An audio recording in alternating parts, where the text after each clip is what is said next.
Пола влада се шетела со владиниот авион, а главната дестинација била Будимпешта кај нивниот шеф Груевски, обвини опозицијската СДСМ.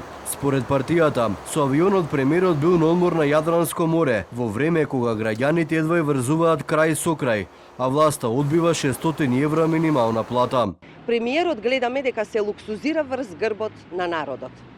Истото го правеше Груевски. Значи, исто како Груевски. Тој купуваше очила од 60.000 евра и луксузен Мерцедес, а Мицкоски има часовници од 60.000 евра и сака да се луксузира со авион.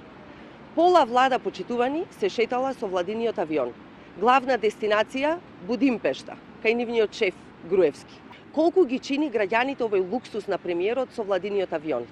Затоа ли се најавува купување на нов владин авион за уште повеќе приватни патувања и тоа со пари од народот?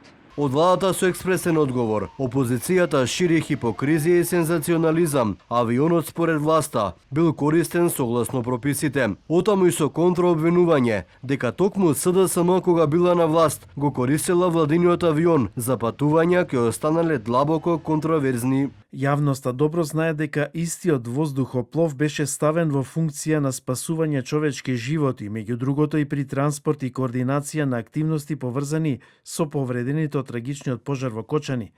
Загрижува фактот што истата политичка структура која денес обвинува во минатото го користеше владиниот авион за патувања кои останаа длабоко контроверзни во јавноста, вклучително и летови до Ниш.